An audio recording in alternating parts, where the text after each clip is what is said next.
Então, gente, vamos pedir a João Pedro que nos acompanhe nessa conversa de hoje pela manhã, que a gente possa sair entendendo um pouco mais, né, sobre a esquizofrenia, não só na visão médica, mas na visão espiritualista, né, quebrar alguns preconceitos, alguns paradigmas. Então, o assunto de hoje é sobre a esquizofrenia na visão espiritualista. Em realidade, a gente chama de transtorno do espectro da esquizofrenia, porque existem uma série de gradações nessa doença, desde a forma mais leve até a forma mais severa dos sintomas se apresentarem. Na forma mais leve, inclusive, tem um tipo de personalidade chamada de esquizotípica, né, que não chega a desenvolver a doença. Então, por isso a gente fala em transtorno do espectro da esquizofrenia. As pessoas que se encontram nesse espectro, né, com esse transtorno, elas apresentam delírios, alucinações, um pensamento desorganizado, um comportamento motor, né, desorganizado, chegando à catatonia. A catatonia é quase parar como uma estátua, né? Sintomas negativos e se utilizam basicamente do mecanismo de defesa da dissociação. E que tipo de delírios são esses, né? Delírios são crenças fixas que não se alteram diante de evidências conflitantes ou de dados de realidade. Às vezes a pessoa pode dizer: tem um elefante saindo ali de dentro da tomada. Então, se nós dissermos, olha o tamanho de um elefante, olha o tamanho de uma tomada de luz, como um animal deste tamanho vai passar pela tomada, o indivíduo fica muito desconfortável, às vezes enraivecidos. Por quê? Porque a lógica não funciona dentro do pensamento dele. Então, dentro dos tipos de delírio, nós temos o delírio persecutório, tá? Que é a crença de que o indivíduo será prejudicado, assediado pelas pessoas. Então, a pessoa portadora deste espectro de esquizofrenia acham ou elegem pessoas em geral, familiares, colegas de trabalho ou de estudo, né, como seus inimigos. Então, na sua mente, as pessoas vão envenená-lo, as pessoas vão empurrá-lo para que ele caia e se machuque, enfim, e isto é vivenciado como verdade absoluta. Existe o delírio de referência, que é a crença de que alguns gestos, comentários, estímulos ambientais são direcionados a si mesmo. Por exemplo, a pessoa levantou a mão porque queria me bater. A pessoa fez tal comentário porque é uma indireta para me agredir. Então, às vezes, no contexto da realidade que a gente vê, o gesto de uma pessoa, o comentário de uma pessoa, não foi para aquele indivíduo portador do espectro da esquizofrenia. No entanto, esse indivíduo acredita seriamente que os gestos dos demais, as falas, os comportamentos dos demais é para desvalorizá-lo, denegri-lo, atacá-lo, culpabilizá-lo. Né? Ou, por exemplo, se chove, choveu para me impedir de tal coisa. Né? Então, como se as variações climáticas também estivessem contra ele. Aparece os eritomaníacos, que é um outro tipo de delírio, onde as pessoas acreditam falsamente que alguém está apaixonado por ela. Por mais que os fatos de realidade digam o contrário, a pessoa acredita, com esquizofrenia, seriamente nisso. Existem os delírios nihilistas, que é a convicção de que ocorrerá uma grande catástrofe. Então, o indivíduo acredita que alguém vai morrer seriamente de um acidente grave entre os seus amigos, na sua família, que o prédio ou a casa onde mora, ou o condomínio onde mora, vai desmoronar, né? Que vai vir um tsunami e acabar com o mundo. Então, acredita nisso. Existem delírios somáticos, onde a pessoa se preocupa muito com a sua saúde e a função dos seus órgãos. Alguns pacientes relatam: tem uma bola dentro da minha cabeça, é um tumor imenso, está deformando o meu cérebro, inclusive toca aqui, ó, tu não enxerga, não é? Esta bola, essa deformação, porque o indivíduo, ao olhar-se no espelho, realmente enxerga isso. Ou ele acha que os seus órgãos estão sendo deteriorados. Existem os delírios bizarros, que é a crença de que uma força externa retirou os seus órgãos internos, né, de uma outra pessoa e pegou esses órgãos e substituiu, né, pelos seus. Então, pegou de uma outra pessoa, botou dentro desse indivíduo esquizofrênico, e que isso foi feito sem cortes, sem cicatrizes.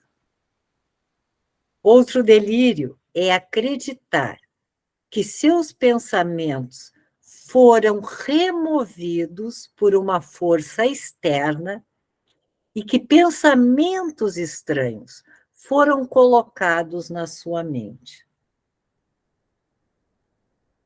E um outro tipo de delírio é o delírio de controle. Né? Então, o seu corpo, as suas ações estão sendo manipuladas por uma força externa. Estes são os critérios dos delírios dentro da área médica. Outros sintomas são as alucinações auditivas. Então, o indivíduo escuta vozes, seja de familiares ou não, de pessoas estranhas, percebidas como diferente dos seus próprios pensamentos. Existe a desorganização dos pensamentos. O que é isso? A pessoa muda de um assunto para o outro sem uma conexão lógica. Então, é como se eu dissesse: hoje não está chovendo. O aspirador está começando a funcionar. Olha, a novela das 5, então, um assunto não entra, um pensamento que a gente chama que é desagregado. Tá? Existe um comportamento motor grosseiramente desorganizado, que tem estereotipias. A pessoa vai fazendo tique, ou vai fazendo alguns gestos, né, que parece um ritual, e aquilo é incontrolável para a pessoa, que aparece ao longo do dia, muitas vezes ao dia. Tá? existe a catatonia, então a pessoa consegue ficar muitas horas numa posição de estátua, que é humanamente o indivíduo, na sua normalidade, conseguir ficar, no caso, ficar com o braço estendido, vai doer o braço, há uma tendência de sair daquela posição. E este indivíduo com o transtorno do espectro da esquizofrenia, ele fica horas nessa posição, tá? Que é uma postura rígida, às vezes inapropriada ou bizarra. Os sintomas negativos, o que é isso? É uma expressão emocional diminuída. Se aquele indivíduo esquizofrênico está triste, está feliz, está ansioso, a expressão facial não muda. É como se nós olhássemos e enxergássemos uma máscara estática. Então, ele não passa as emoções, não transmite as emoções através da expressão fisionômica. O contato visual e a fala vão diminuindo cada vez mais, tá? Porque o indivíduo vai gradativamente voltando-se cada vez mais para dentro dele mesmo. E existe a avolia, que é uma falta de motivação, uma falta de vontade de fazer qualquer coisa. Então, o indivíduo pode ficar deitado ou sentado o dia inteiro, a noite inteira, sem conseguir se levantar, sem fazer nada. Temos ainda uma perturbação ou descontinuidade da integração normal de consciência, tá? Da memória, da identidade, da emoção, percepção, da representação corporal, do controle motor e do comportamento. Ainda temos um transtorno que a gente chama de despersonalização. O que é isso? É o afastamento, né, da sua imagem, da percepção do seu corpo. E a imagem mostra isso. A imagem aqui mostra a dissociação. É como se o indivíduo se visse em dois. Mas quando ele olha para o seu corpo, ele pode enxergar o seu corpo deformado, a sua face, às vezes com características animalescas, a falta de um braço, de uma perna. Alguns dos órgãos do seu corpo ele pode enxergar colocados fora, né? Então, ele olha aquela imagem e não se reconhece mais, porque ele não se vê como realmente a imagem está refletida no espelho. Ele se enxerga de uma outra maneira. Tá? Existe também essa falta de controle motor, a despersonalização e a desrealização. O que é isso? Pelo quadro clínico, ele começa a se afastar da nossa realidade, do nosso mundo físico. Ele passa a viver dentro da realidade que ele escuta e enxerga dentro da sua mente. E tem uma experiência de possessão. O que é isso, experiência de possessão? Ele diz que é o Napoleão, ele diz que é o Hitler, ele diz que ele é o Pelé, e por aí vai. E por mais que a gente tentasse dizer, não, olha, tu é tu, está tudo certo contigo, com teu rosto, com teu corpo, isso desperta raiva, uma crise de raiva, e o indivíduo torna-se agressivo e pode nos agredir. Por quê? Porque o que nós estamos enxergando naquela imagem refletida dele não é definitivamente o que ele enxerga. Mas isso até então foi a imagem que a medicina nos coloca e que faz tratamento, e esses pacientes precisam de um acompanhamento médico, de um acompanhamento medicamentoso, e dependendo do grau, alguns precisam da hospitalização, passam por eletrochoque, né? Então, na visão espiritualista, por quê?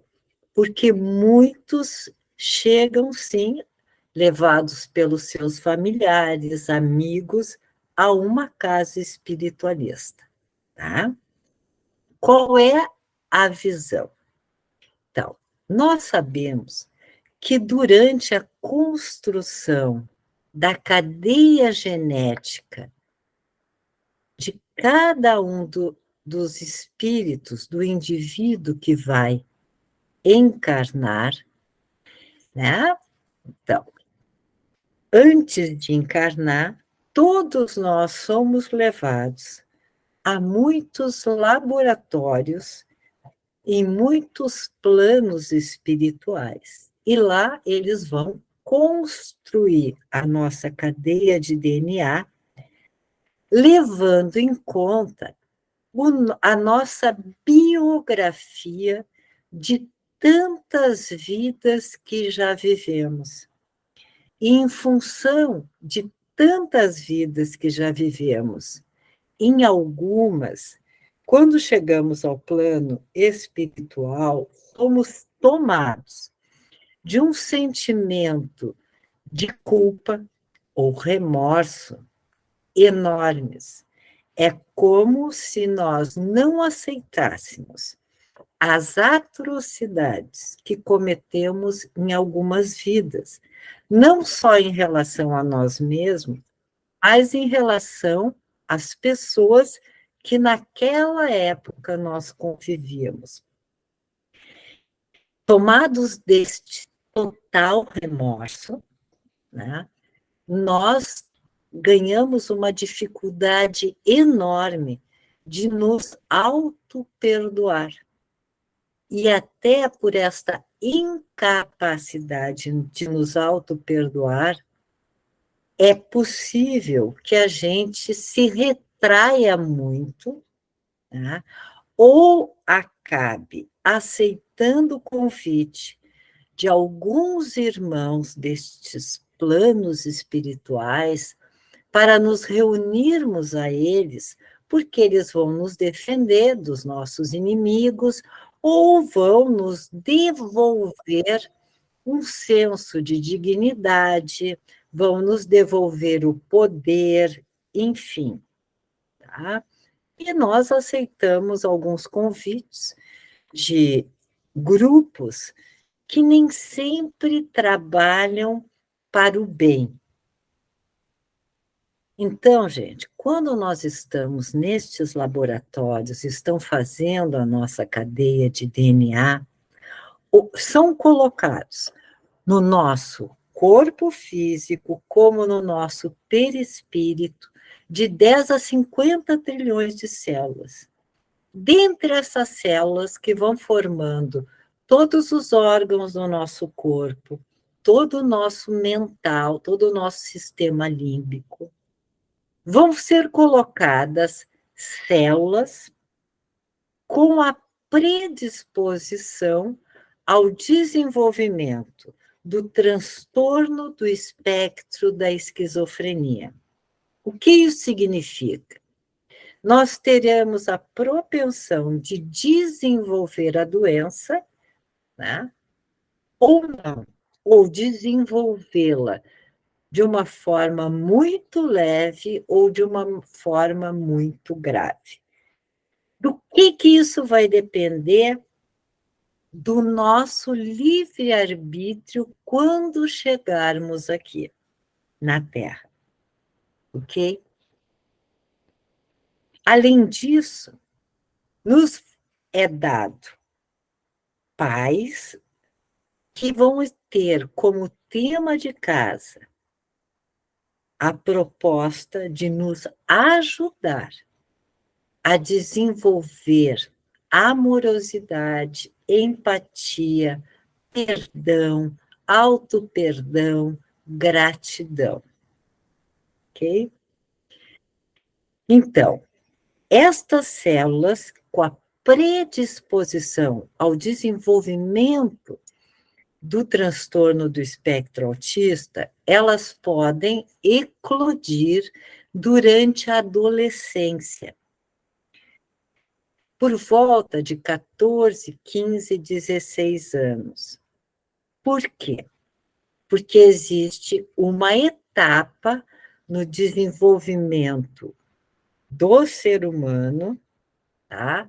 Por volta aí até os 7, 8 anos, que o espírito é poupado de tocar de uma forma mais intensa as suas inclinações.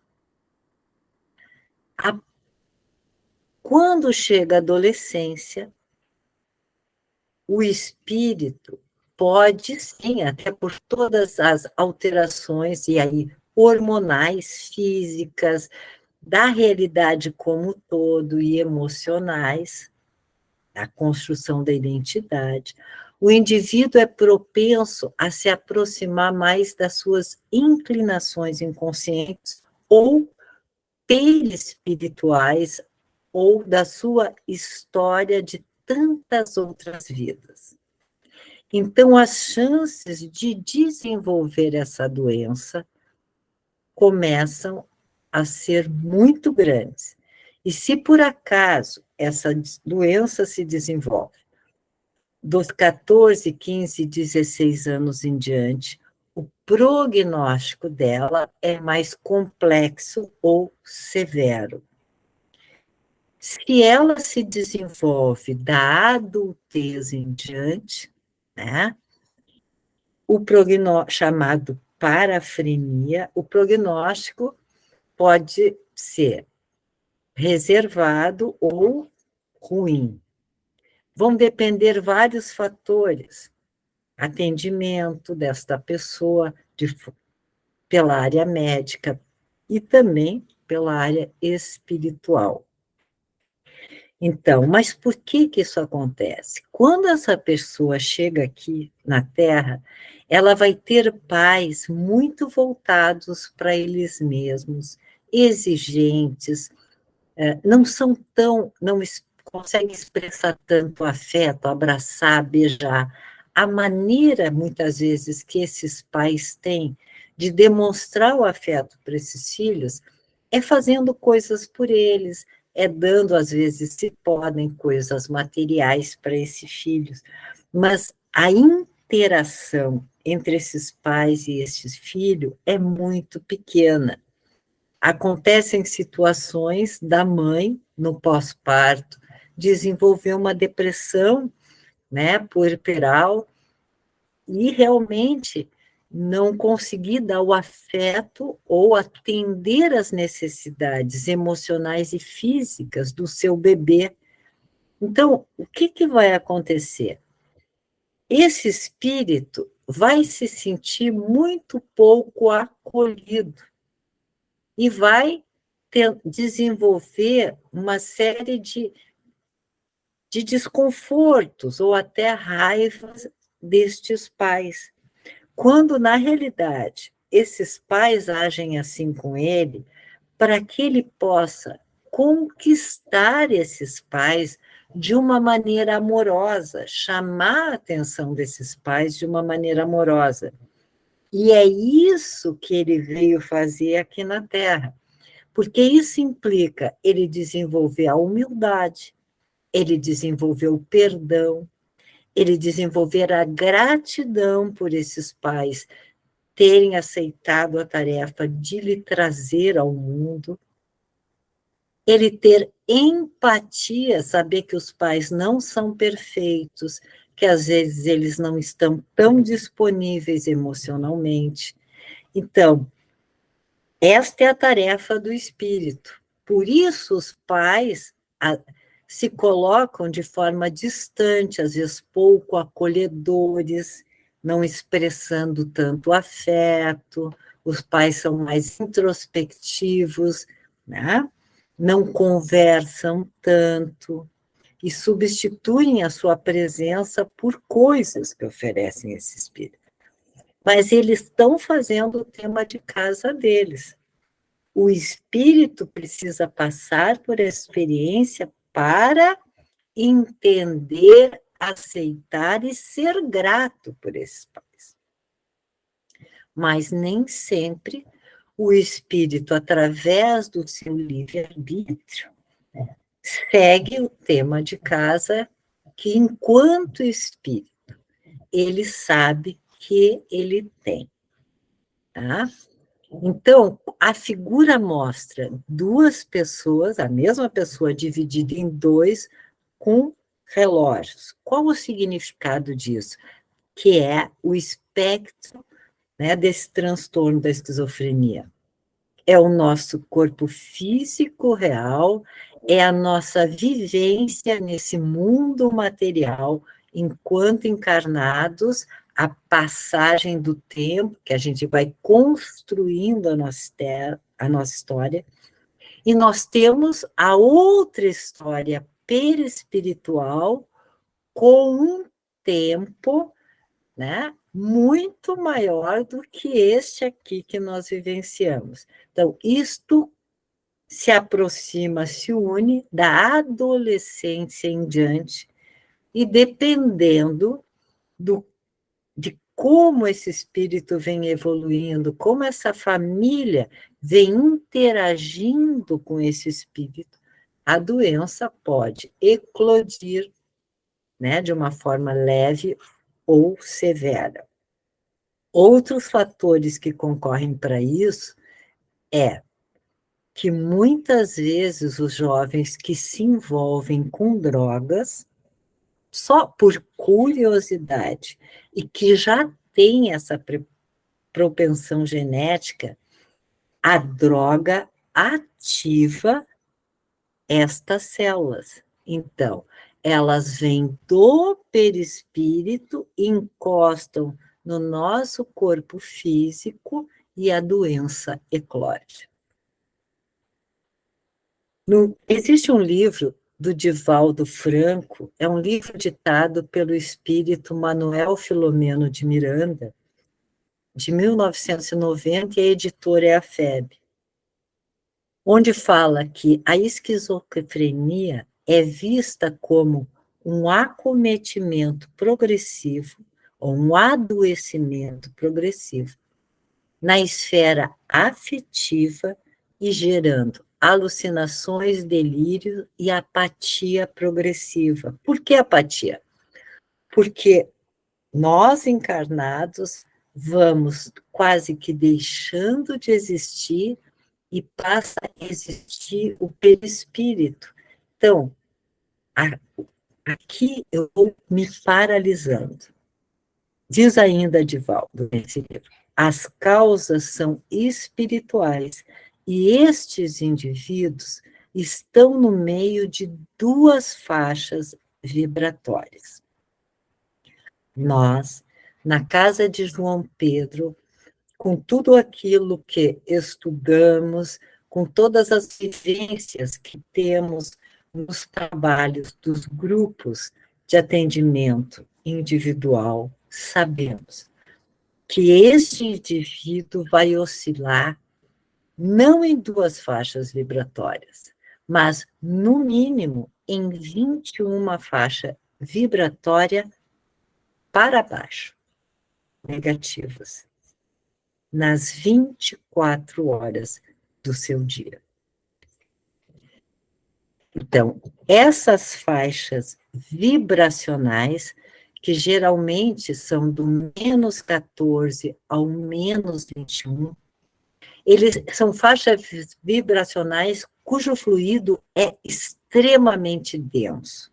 O que isso significa? Fluido denso é um conjunto energético, um conjunto de pensamentos, de ódio, raiva, desejo de vingança, né?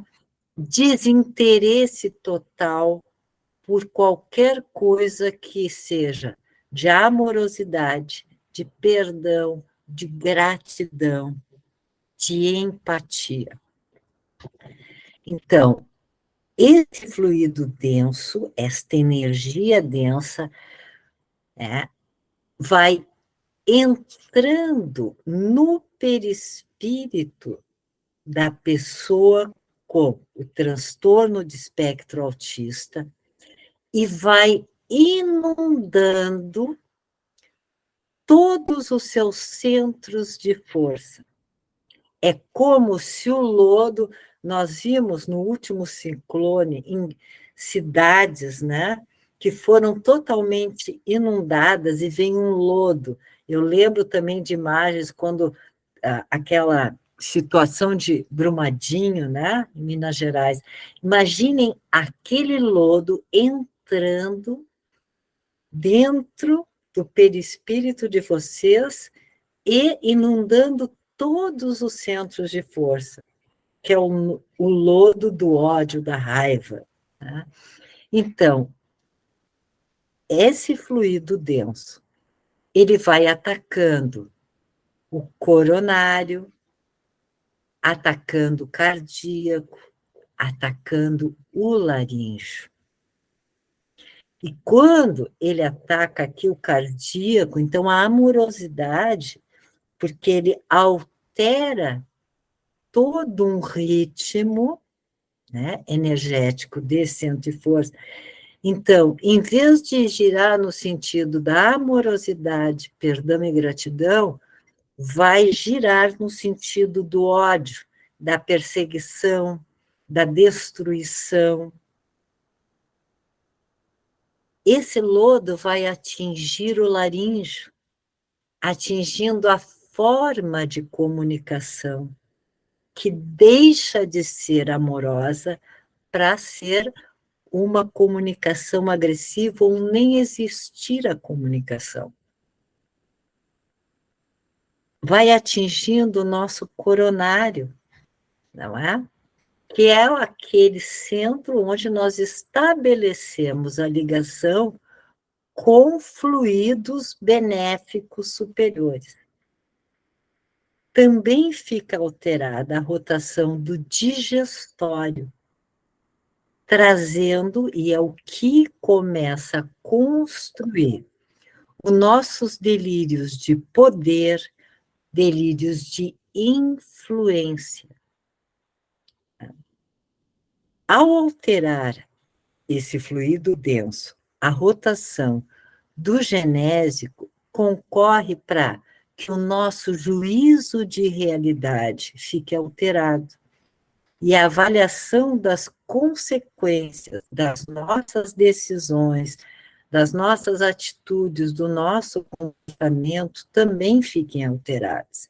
Então, a gente não avalia os riscos envolvidos e nós nos predispomos cada vez mais a desilusões, aos perigos em geral. Então, na visão espírita, quando nós ativamos as células que predispõem ao transtorno do espectro da esquizofrenia, né, nós fazemos uma caminhada para o nosso passado, para a história, que muitas vezes está no nosso corpo búdico. E por que isso acontece? Porque todos nós passamos por estresse no dia a dia.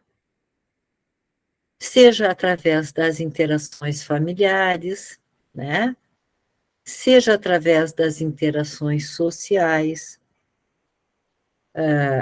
as próprias exigências que o nosso mundo nos faz a cada minuto, a cada dia, né?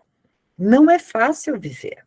Essa escola aqui realmente nos apresenta provas, desafios diariamente. Tudo isso concorre para que o indivíduo que já não apresentava tanta tolerância à frustração, né?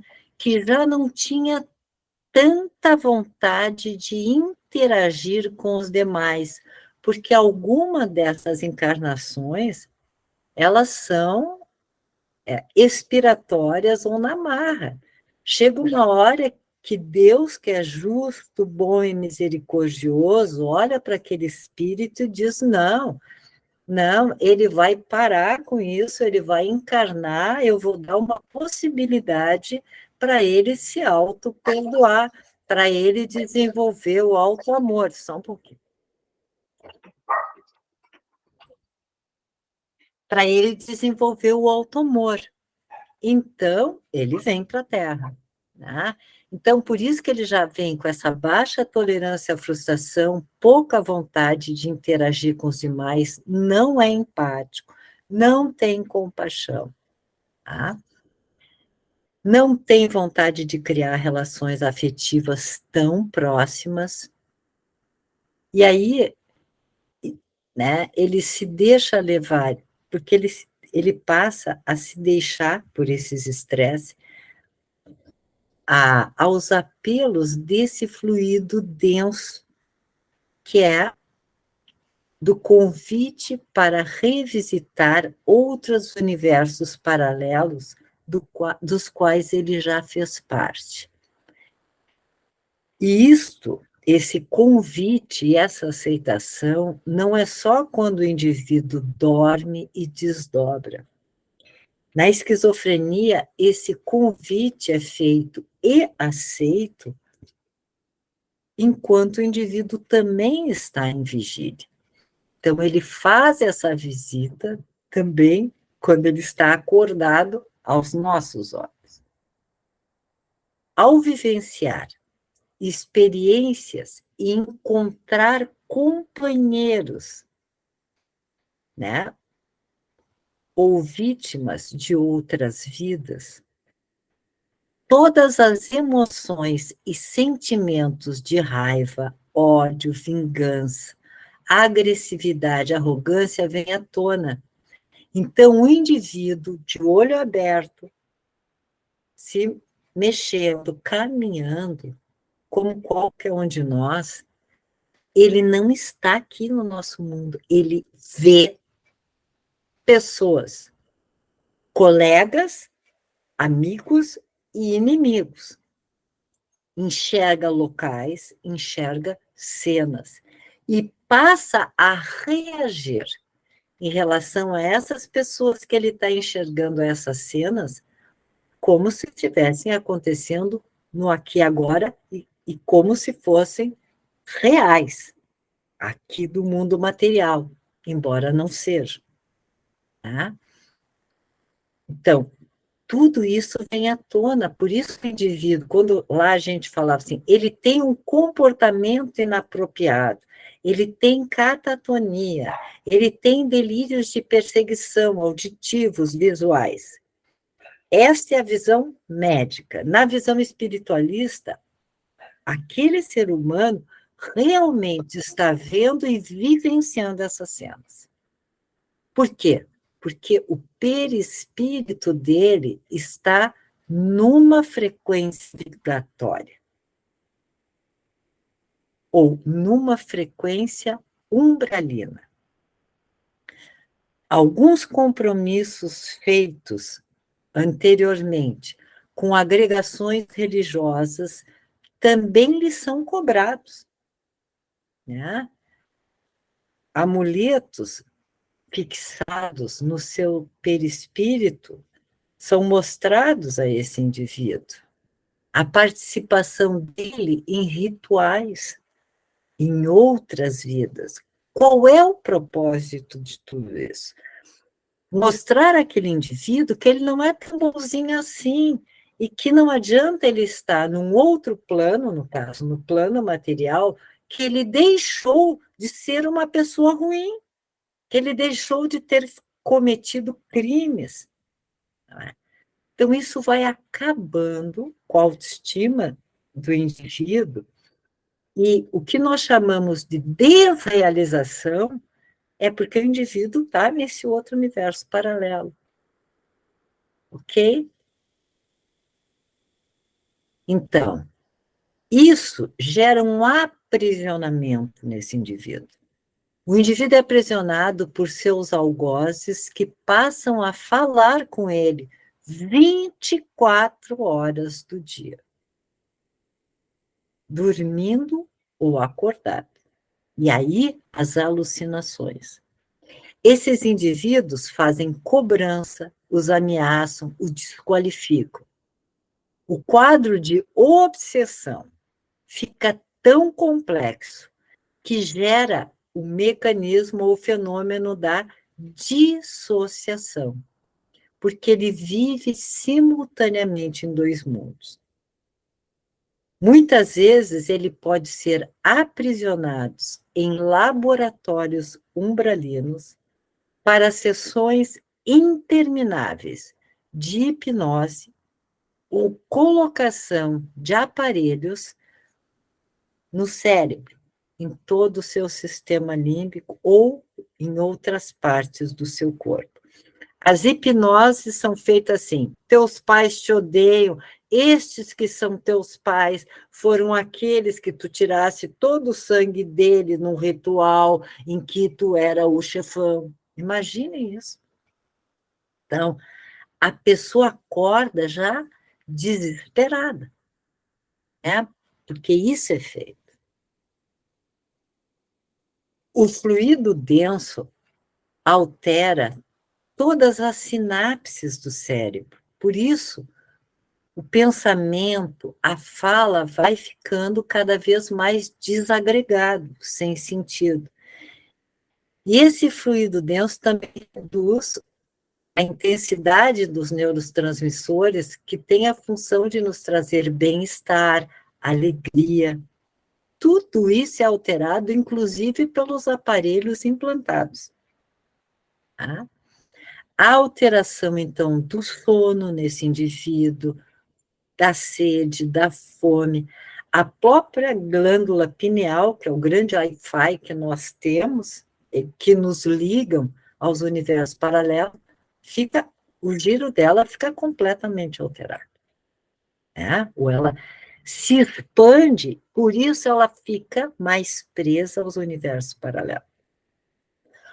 O funcionamento das amígdalas se altera, e é isso que provoca os episódios de agressividade. Eu lembro de um caso de um jovem que pediu para a mãe fazer um bife, mas aí o bife não estava tão suculento, ele pegou a faca, que é o facão que a mãe corta bife, esfaqueou toda a mãe, matou. Porque nesse momento, frente a uma contrariedade, né, ele não conseguiu lidar com a frustração.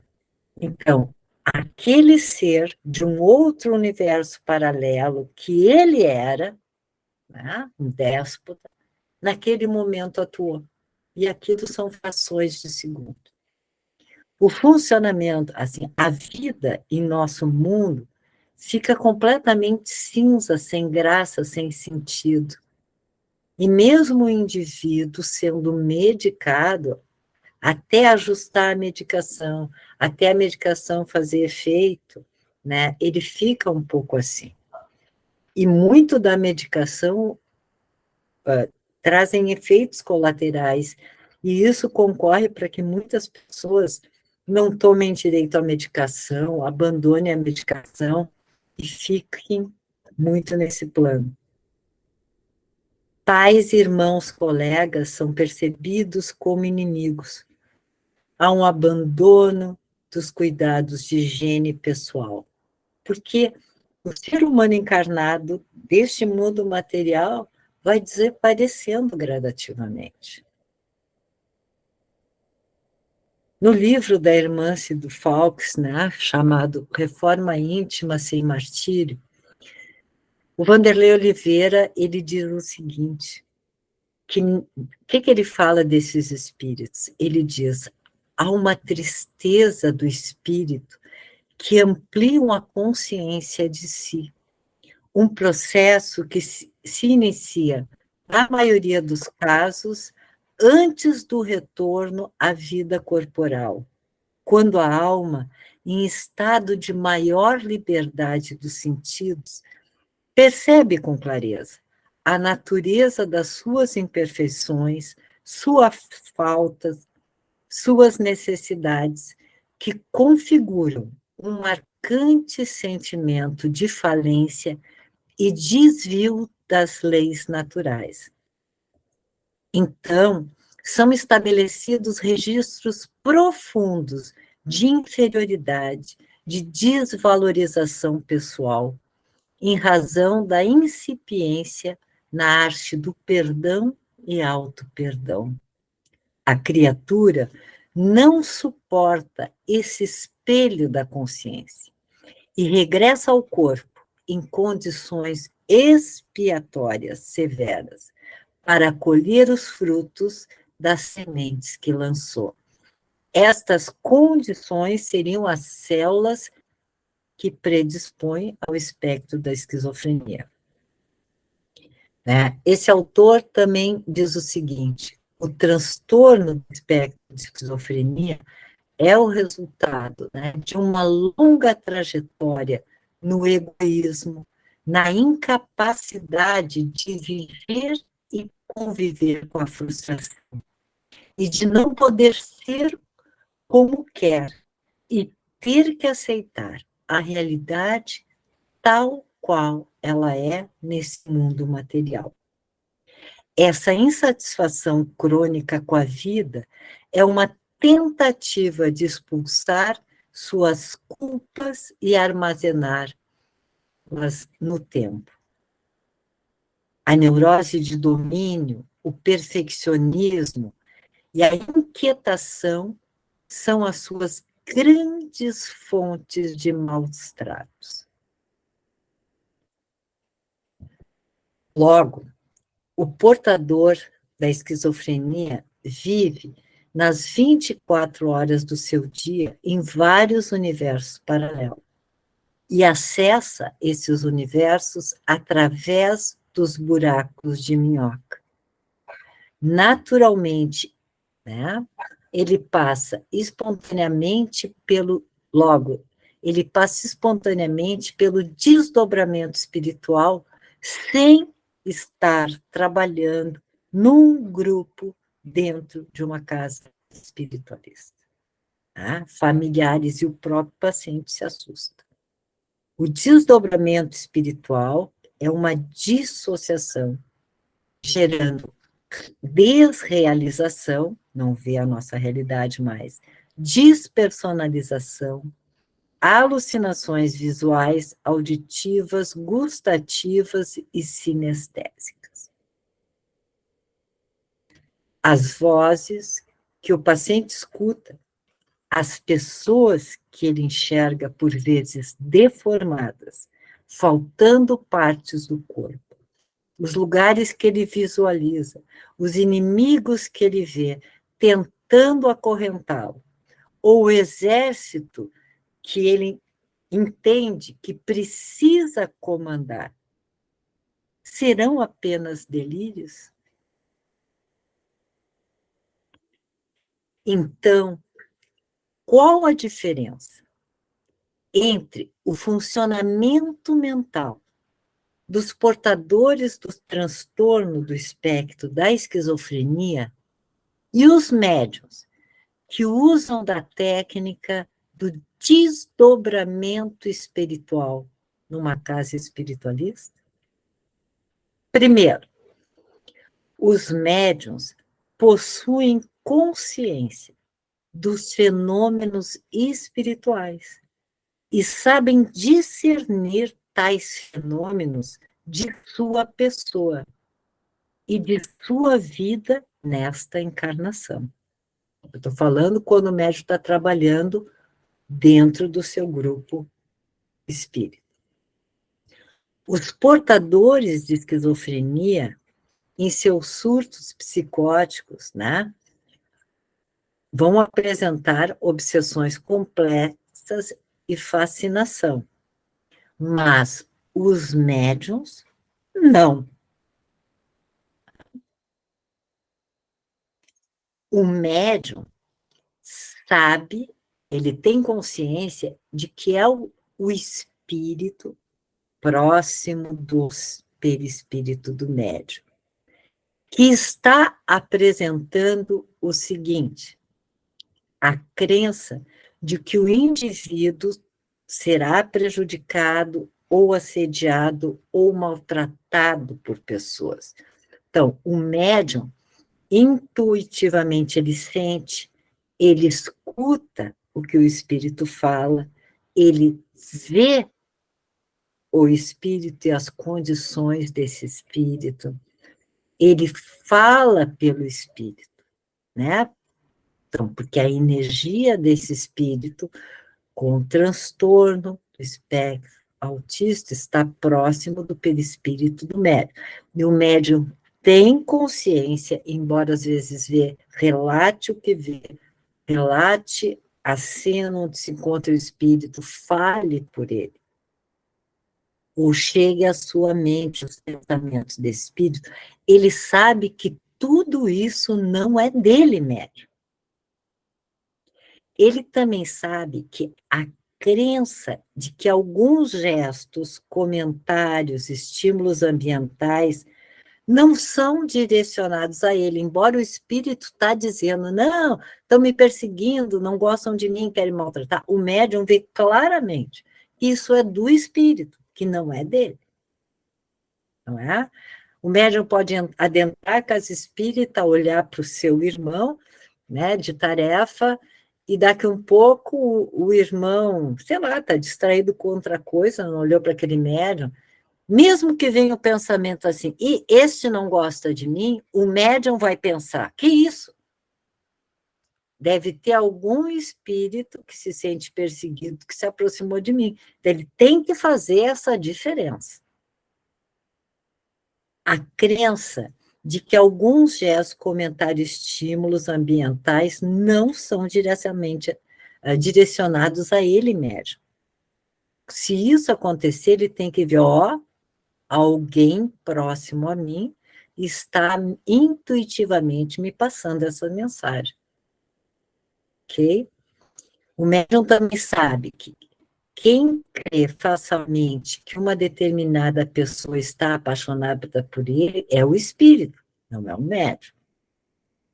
O médium tem a convicção de que, embora o espírito está lhe dizendo que vai ocorrer uma grande catástrofe, que aquilo faz parte do desequilíbrio, da desarmonia que aquele espírito está vivenciando.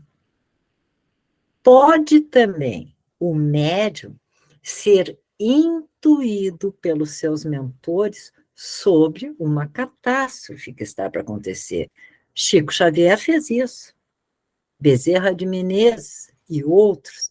Então, aí já não é uma alucinação, é uma previsão. Né? O médium sabe que a preocupação referente à saúde, então, que essa preocupação que um órgão está saindo para fora, que faltou um braço, uma perna e tal, né? Que isso é do espírito. O médium tem consciência que está tudo bem com ele mesmo, tá? Mas tem outro dado. A crença de que uma força externa retirou os órgãos internos de uma pessoa e o substituiu, não por outros órgãos, mas por órgãos sadios, sem cortes ou cicatrizes, o médium sabe que isso pode acontecer em cirurgias hiperfísicas, e que não é o médium, né, mas que médicos do plano espiritual podem sim fazer essas cirurgias através de doações de ectoplasma, que essas cirurgias são feitas no perispírito de um paciente e não no corpo físico, e logo, por serem feitas no perispírito, não há cortes, não há cicatrizes visíveis no corpo físico, e que uma vez alterado algum órgão ou feito a cicatrização de algumas feridas que iriam eclodir, ou já eclodiram em doenças no corpo físico, a aproximação de células benéficas ou desta cirurgia energeticamente no corpo físico pode promover uma melhora de saúde. Mas o médium tem consciência que não é ele médium que faz isso, que isso é feito num plano espiritual, né? E que isso é feito no perispírito daquele paciente. Então, o esquizofrênico, ele não separa realidade, a sua realidade do mundo material com outras. O médium separa. Esta é a grande diferença, né? O médium acredita que seus pensamentos foram removidos por uma força externa e que pensamentos estranhos foram colocados na sua mente. Aqui, os pensamentos estranhos são os pensamentos que o médium intui dos espíritos, mas o médium sabe que não são deles, médium, né? E que quando ele recebe, às vezes, as bênçãos de um passe coletivo, ele chegou muito angustiado dentro da casa espiritualista, recebeu aquela bênção, aquela energia de amorosidade, de saúde num passe coletivo, e ele sai mais leve, ele sai bem, né?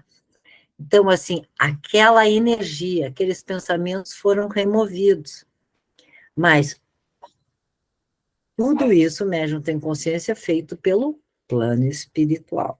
Tá?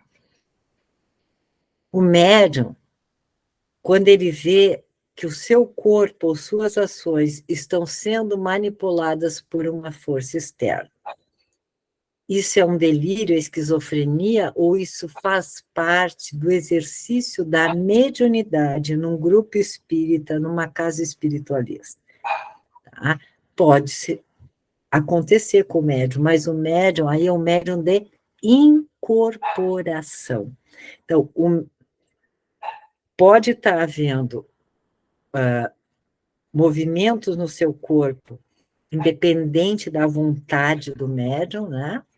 Mas o médium tem consciência o tempo todo, que o caminhar de um jeito, um sentar de um jeito, e mexer a perna, ou os braços, ou as mãos de determinados jeitos, não são dele.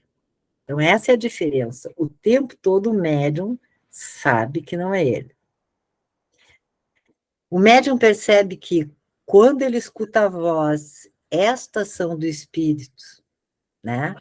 E são percebidas como diferentes dos próprios pensamentos. O médium vê que a desorganização do pensamento não é sua, que o comportamento, grosseiramente, é o motor, não é seu. Tá?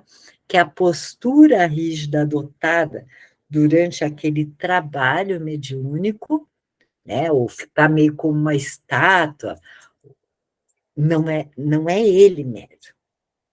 Que os sintomas negativos, assim, falta de expressão emocional, né, não passar tanta coisa pelo rosto, pelos olhos, às vezes o mutismo, não é dele médium, é a forma como o espírito está se apresentando. A perturbação ou descontinuidade da integração normal da consciência. O que é isso? O médium sabe que durante o desdobramento, a sua consciência é expandida, porque o frontal também é expandido. Então, ele passa a ter acesso a frequências energéticas maiores e que, nestas frequências, espíritos possam se aproximar para comunicar algo. Tá? Então, que isso não é uma perturbação, é própria do trabalho. Sob o transtorno de despersonalização, o afastamento do seu próprio corpo. O médium sabe que quando há esse afastamento do seu corpo, ele se divide nos 7 corpos energéticos. Isso faz parte da técnica do desdobramento espiritual. Logo, ele não é esquizofrênico, ok? E que algumas experiências vistas como possessão é a forma de comunicar de alguns espíritos durante o trabalho mediúnico. E o que esse paciente portador, então, do transtorno do espectro de esquizofrenia veio fazer nesse mundo, e que nas casas espiritualistas que se utilizam do desdobramento espiritual, né, atendendo esse tipo de paciente, buscam ajudar familiares e pacientes a entender, a se harmonizarem e a melhorar a condição desse indivíduo. Né? Eles vêm ajudar o paciente a que o paciente entenda que o motivo dele estar nessa encarnação é para desenvolver o perdão e o auto-perdão.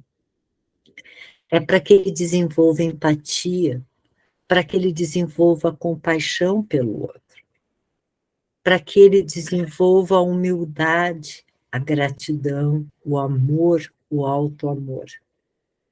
Então, quando uma família recebe o diagnóstico de que seu filho, filha, é portador desse transtorno de esquizofrenia, é um desespero, né?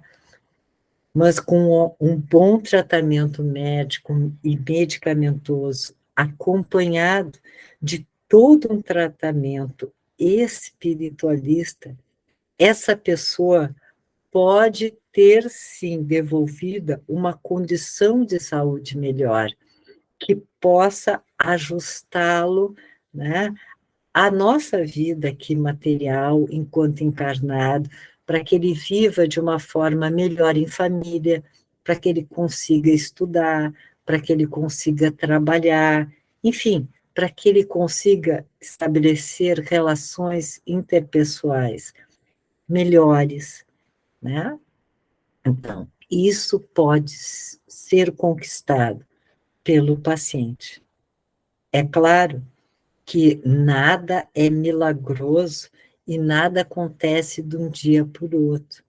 Todo esse tratamento leva anos, mas existem melhoras, né?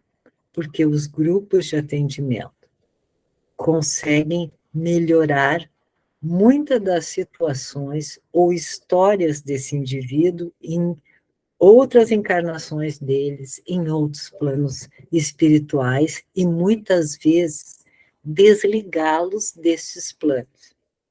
Mas o indivíduo tem que, de coração, querer mudar. A família tem que, de coração, querer ajudar, né, de forma amorosa, a esse filho ou filha sair dessa condição. Em alguns casos, a cura não é absoluta, mas as melhoras são, sim, significativas. E quantos são os grupos que já atenderam portadores desse transtorno da esquizofrenia na casa de João Pedro, em todos os anos que essa casa existe, e tiveram a comprovação disso que eu estou dizendo, da melhora significativa dessas pessoas. Gente, espero ter contribuído com vocês, esclarecido um pouco mais sobre esse tema, mas agora eu vou abrir para a gente conversar um pouco, tá bom? Sobre esse transtorno. Doutora, por favor, Pois não. eu penso assim, olha, dia 14, quando da realização da nossa reunião de dirigentes, eu vou propor que, de repente, dentro do curso que é oferecido pela Casa para Novos Médiuns, essa apresentação, essa live, essa sua fala seja incorporada ao curso. Olha, Eu com mais de 20 anos na casa, o que eu recebo no dia a dia, pessoas que dizem assim, tenho medo de dar passagem, eu prefiro ficar só segurando a corrente, eu tenho medo de misturar uma coisa com outra, entenda? Realmente a sua explanação foi perfeita quando de repente desassociou o que é a doença e o que é a mediunidade, o que é o desdobramento. Por favor, entenda, no meu grupo lá, eu pedi que estivessem assistindo hoje, sei lá, às vezes o sábado, as pessoas têm o dia que de repente tem que fazer o supermercado, a feira, sei lá o quê. Eu vou pedir que todos estejam lá no YouTube. Eu vou fechar o meu grupo uma segunda-feira para nós debatermos essa sua explanação que, por favor, para nós trabalhadores da casa, é importantíssimo saber com quem nós estamos tratando e sabermos quem nós somos, que de repente, quando acontece de dizer que o paciente, o médium foi para casa desdobrado e que de repente, enfim, não tem nada a ver uma coisa com outra. Outro detalhe, eu vou lhe pedir licença para incorporar dentro do meu eu aquela máxima ali. A glândula pineal é o nosso Wi-Fi. Realmente aquela ali é magnífica, eu não vou esquecer. Achei perfeita a sua explanação. Eu estou muito contente de repente, ter aumentado os meus conhecimentos, ter condições de repente, estar desenvolvendo dentro do meu grupo e junto aos pacientes uma gama de conhecimentos que foi para mim muito importante. Obrigado, obrigado, Obrigada, obrigado. obrigada, Renato. Alguém mais gostaria de falar, fazer um comentário?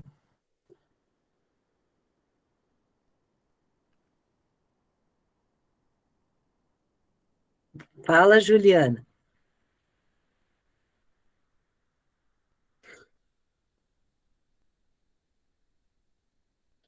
Mais alguém? Ficaram tão quietinhos. Bom dia, Sandra. Estava ótima a apresentação, e isso que o Renato falou é de suma importância, realmente. É uma live, é uma aula que deve ser agregada a todos os grupos, a todos os médios, os que estão iniciando, os que estão já de muito tempo, porque realmente isso a gente, nos dias que a gente às vezes comenta, que tem de estudo no grupo, surge essas dúvidas. E muita gente, às vezes, até quando acontece isso, os que estão iniciando, têm medo e largam o grupo. Então, isso foi assim, foi uma explanação maravilhosa e foi muito bom, e também vou sugerir para o pessoal também assistir, porque isso vai esclarecer muitos que estão com dúvidas. Foi maravilhoso. Muita, muita gratidão. Olha, foi muito bom. Obrigada, Isabel.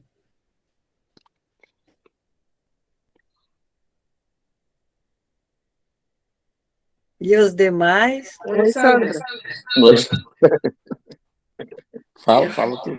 Eu, como comecei, quando tu começou ali, que eu estava te falando que eu tenho um irmão que tem esse problema, né? Passamos por todas essas coisas que tu falou, a gente passou, né? Que ele era bem pesado, as coisas com ele. A minha mãe não tinha conhecimento, a gente não tinha conhecimento. E ele era uma pessoa, sabe, assim, ó, muito boa, sabe? Ele era uma criança, adolescente, muito bonzinho, assim, sabe? Ele não dizia não para ninguém, ele era uma criatura super boa. E, inclusive, a minha avó fazia a comparação, né? Minha avó dizia assim, porque a Maninha, que era eu, a Maninha responde, fala coisas, e o Davi é muito bonzinho, muito quietinho, ele é a coisa mais querida. Tá, tudo bem. Eu não levava em conta aquilo que a minha avó falava, né? Porque, na verdade, depois eu vim a ver que eu era normal com aquilo que eu estava colocando na minha vida, né? Como adolescente que revolta, que diz as coisas, que quer falar, né? Que quer se expressar. E ele não era assim. Mas daí, assim, estudou, trabalhava no Correio, foi desencadear com 28 anos a doença dele. Mas antes disso, ele já tinha comportamentos que a gente não achava que não era normal entre as pessoas, né? Então, isso aí foi uma coisa assim, ó, quando tu falou várias coisas agora que eu vim entender melhor, eu digo, como seria bom se a gente tivesse esse conhecimento antes de diagnosticar que ele tinha, que a gente teve que baixar ele, porque ele começou com sintomas em casa, agressivo, ele era apaixonado, ele fazia tudo que a mãe queria, daí daqui a um pouco ele começou a tentar matar a mãe. Então era uma coisa assim que chamavam eu, né, porque eu sou a única irmã, eu e ele, né? Então a mãe, ele tinha muito respeito de mim, porque eu não mostrava medo para ele, entendeu? Eu chegava, não sabia como lidar com a situação, mas até por intuição eu chegava e ele me respeitava, sabe? Quando ele estava naquela parte de agressividade, que foi quando desencadeou a doença realmente. Então ele tentava matar a mãe, às vezes eu não estava lá, porque eu já era casada, morava longe, a mãe me chamava. Às vezes ela vinha até para minha casa com ele, né? Porque aqui ele tinha respeito de mim, do meu esposo, né?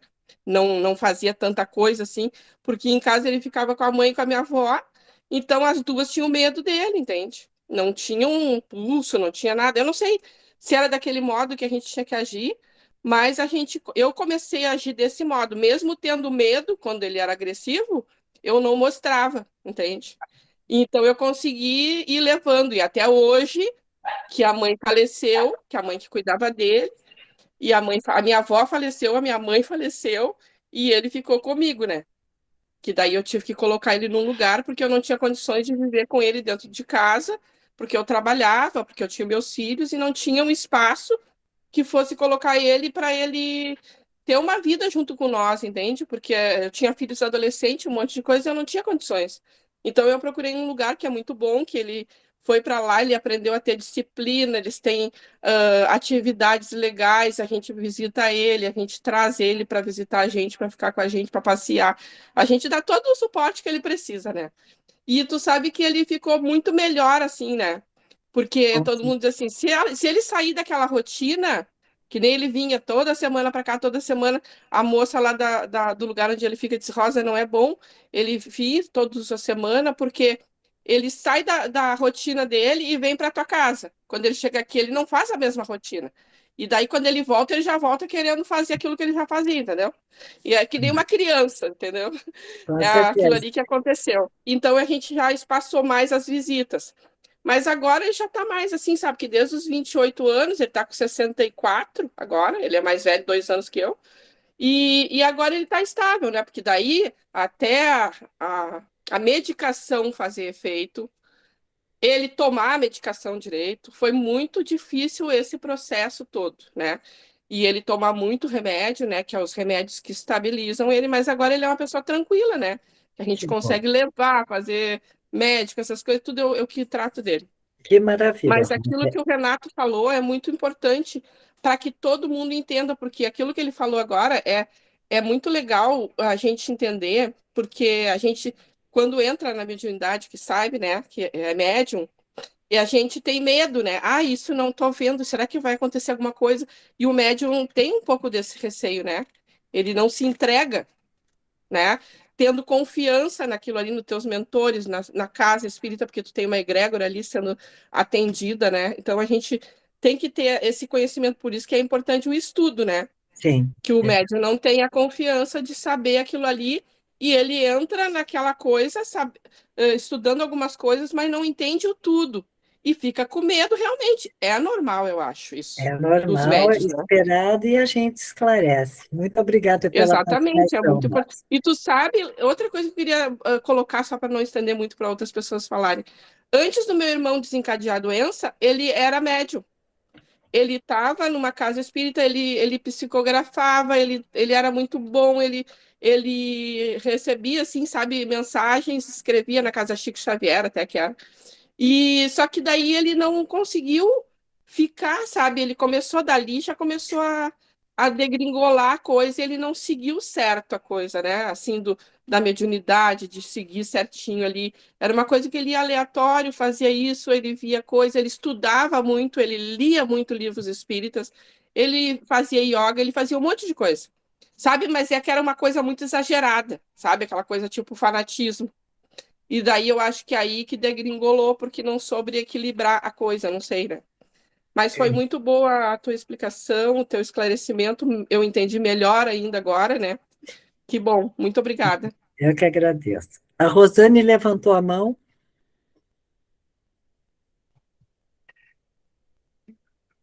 Rosane e Lica levantaram a mão. Está ali. Esqueceram. A Rosane não vai falar, então eu falo. Pode ser? Bom dia a todos. Foi maravilhoso, Sandra. Muito, muito elucidativo, muito enriquecedor, todo o trabalho, toda a tua explanação. E eu vou colocar um pouquinho da minha experiência. Assim, eu sou uma médium jovem na casa, né? Não sou jovem, mas sou jovem na casa. E o que acontece comigo? Assim, ó, eu tenho total confiança no trabalho espiritual da casa. A Sandra sabe como é que é. Eu me entrego totalmente e eu tenho muita confiança no meu dirigente. E acho que isso é muito importante para a gente poder trabalhar, se entregar total e poder trabalhar de uma forma plena, ter confiança na equipe espiritual que te acompanha e no teu dirigente. E na corrente, né, nos amigos, nos colegas que estão ali com a gente, que vão segurar as pontas. Né. Eu acho que desde o primeiro estágio eu já dei passagem, já incorporei, né, e às vezes umas coisas pesadas, né, Sandra? Mas eu tenho, assim, uma plena confiança no trabalho da Casa João Pedro. Plena mesmo.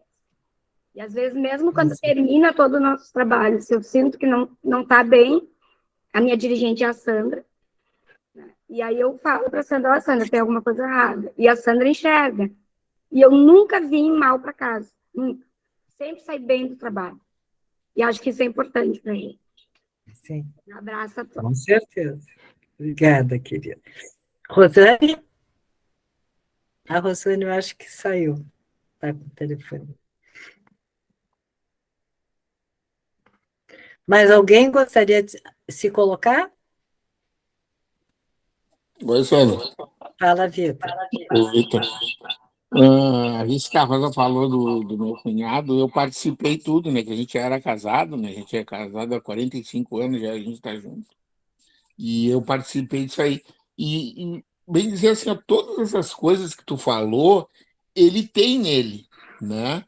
Ele fica assim, às vezes, se deixar, ele fica acocado assim, horas e horas. A gente que não deixa, porque começa a prejudicar a coluna dele, essas coisas tudo, né? Mas ele era uma pessoa muito, muito agressiva. Agora ele está bem, graças a Deus, né? A gente faz tudo direitinho para ele, cuida dele bem direitinho. E é uma coisa impressionante, assim, sabe? Ele era muito bom, que nem a Rosa falou, tudo uma pessoa legal e ficou desse jeito, né? E até fico meio emocionado. Eu tentava ajudar ele da minha maneira, entendeu? Mas não conseguia. Se a gente tivesse estudado assim como a gente aprendeu agora essas coisas, seria bem melhor assim, entendeu? Para nós poder ajudar eles, né? Mas, então, como não dá para a gente voltar atrás, a gente vai daqui para frente, né? A Rosa até às vezes me cobrava que eu tentava ajudar ele do meu jeito, mas o meu jeito era errado, entendeu? A gente não sabia como fazer as coisas, né? E ela tentava me explicar, mas agora a gente está indo, tirei bem, sim. E tenta tratar ele da melhor maneira possível, né? Maravilhoso.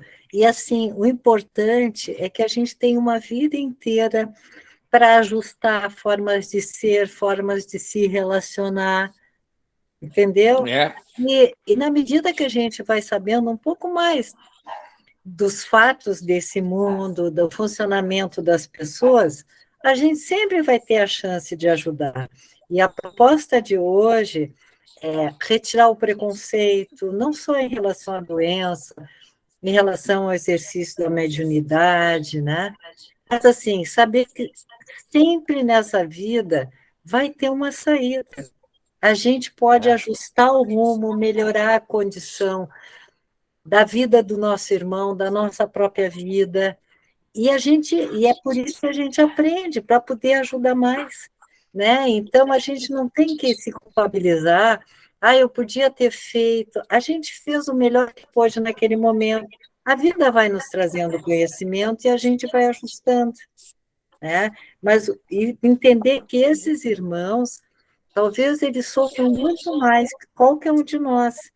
E a gente tem que respeitá-los, interagir de forma amorosa, porque o amor é que atrai amor e provoca amor, né? É. Mas é uma caminhada de uma vida inteira. É isso aí. Verdade. E para mim, essa aula de hoje foi. Bom, todas são boas, né? Como eu estou fazendo curso, né? Tudo para começar a trabalhar, para mim já é um aprendizado imenso isso, né? Um privilégio já como antes de começar a trabalhar, já saber uma coisa muito importante como essa aí, né? Da esquizofrenia, né? Que é uma coisa que ensina muito a gente, né? Sobre esse tipo de comportamento de uma pessoa, né? E muitas coisas a gente não sabia e agora ficou bem esclarecido, né? Pra Exatamente. gente. Foi muito boa aula, ótima, maravilhosa, como sempre. Tá bom, muito obrigado por tudo. Gente, não sei se mais Doutora. alguém gostaria de fazer algum... Oi. O livro do Divaldo. Oi? O livro do Caiu. Divaldo. Sim. Renato, a gente não está te escutando. Eu acho que caiu a internet dele.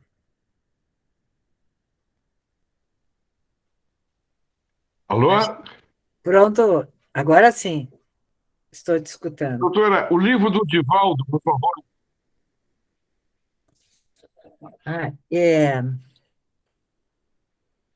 Esquizofrenia não está aqui, mas eu mando para ti pelo teu WhatsApp. É sobre esquizofrenia.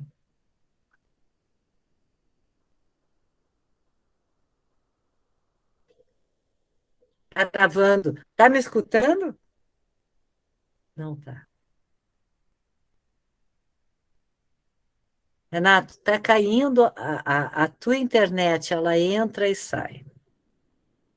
Gente, se ninguém tiver alguma outra coisa para falar, daí nós vamos encerrar.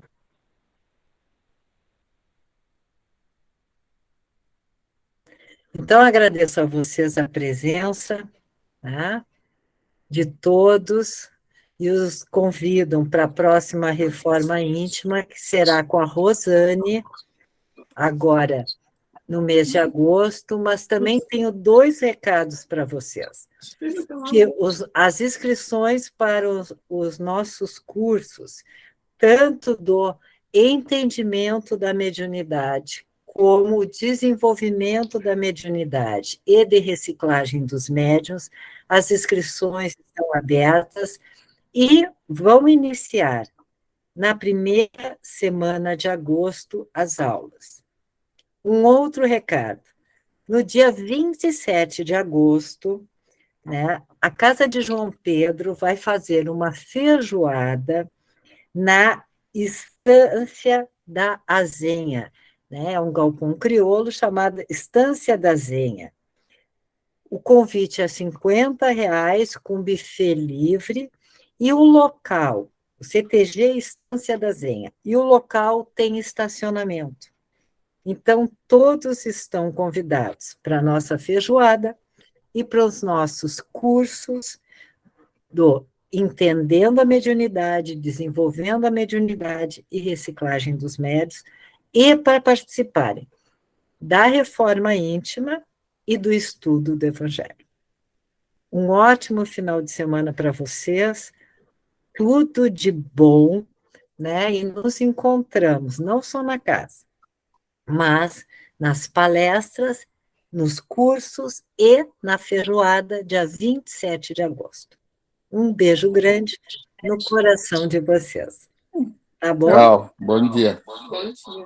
Bom dia.